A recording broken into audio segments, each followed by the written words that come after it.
You know that uneasy feeling when you smell smoke in the air and see an orange glow on the horizon?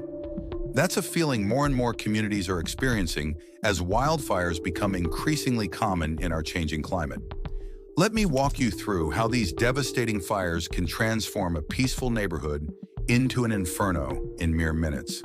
Think of a wildfire as a hungry beast that feeds on three essential things: fuel, oxygen, and heat.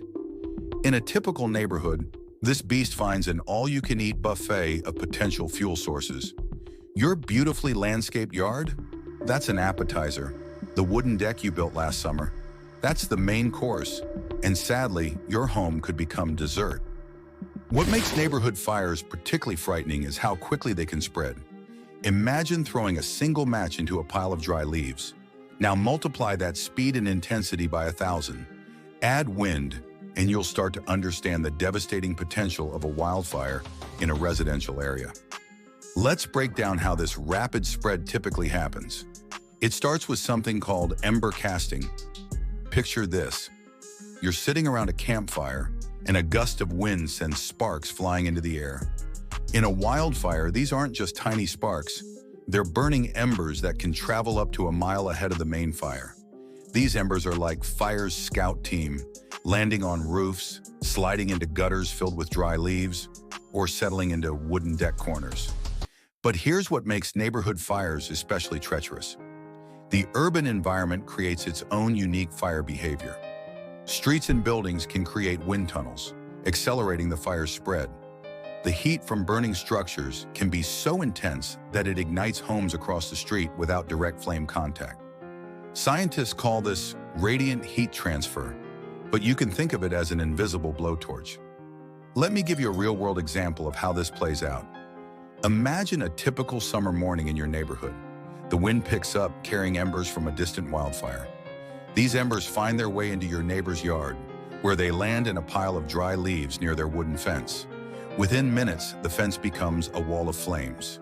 The intense heat begins to melt the vinyl siding on nearby homes.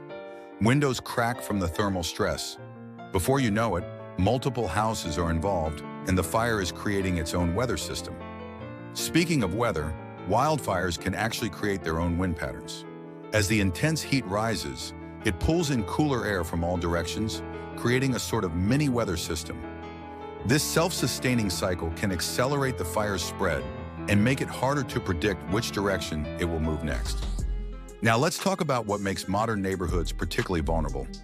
Many homes built in the last few decades use materials that, while great for energy efficiency and cost effectiveness, can be surprisingly flammable.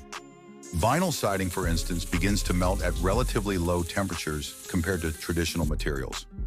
Composite decking materials might be low maintenance, but some can ignite more easily than natural wood. The way we landscape our yards can also contribute to fire spread. Those ornamental junipers lining your driveway? Firefighters sometimes call them little green gas cans because of how readily they ignite and how intensely they burn. The mulch beds around your foundation? They can smolder for hours, potentially igniting your home long after the main fire front has passed. Here's something that might surprise you. Even your gutters can play a role in your home's vulnerability. Filled with dry leaves and pine needles, they become perfect kindling strips running right along your roofline. When embers land in these gutters, they can quickly ignite and spread fire directly to your roof and attic. The time factor in neighborhood fires is crucial to understand.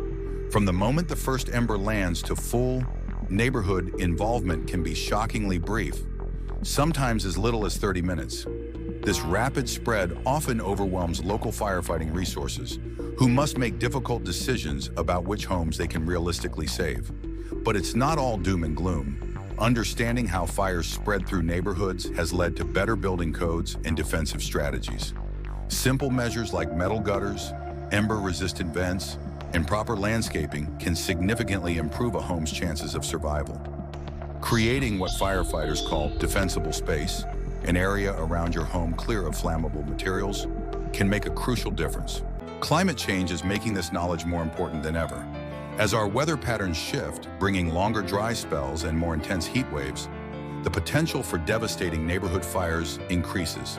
Areas that historically never worried about wildfires are now finding themselves at risk. The way fires spread through neighborhoods also highlights the interconnected nature of community safety. Your fire prevention efforts don't just protect your home, they help protect your entire neighborhood. That overgrown yard next door isn't just an eyesore, it's a potential threat to everyone nearby during a wildfire. One particularly insidious aspect of neighborhood fires is their ability to spread underground through root systems and buried organic matter. Long after the visible flames have passed, these hidden fires can pop up in unexpected places, reigniting areas that were thought to be safe. The human factor in these fires cannot be overlooked.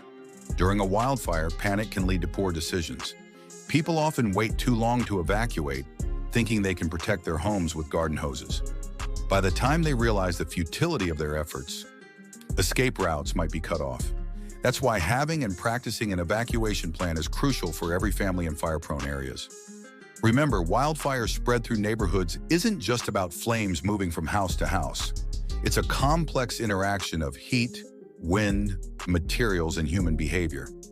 Understanding these dynamics isn't just academic, it could literally save your life and your home. As we face an increasingly fire-prone future, this knowledge becomes more valuable than ever. By understanding how fires spread through neighborhoods, we can better prepare our communities, adapt our building practices, and develop more effective firefighting strategies. The threat is real, but so is our ability to adapt and prepare for it. So next time you smell smoke on the wind, remember, wildfires don't just happen to other people in far-off places. They can affect any community, and they can do it with frightening speed. The best defense is knowledge, preparation, and community awareness. After all, when it comes to wildfire safety, we're quite literally all in this together.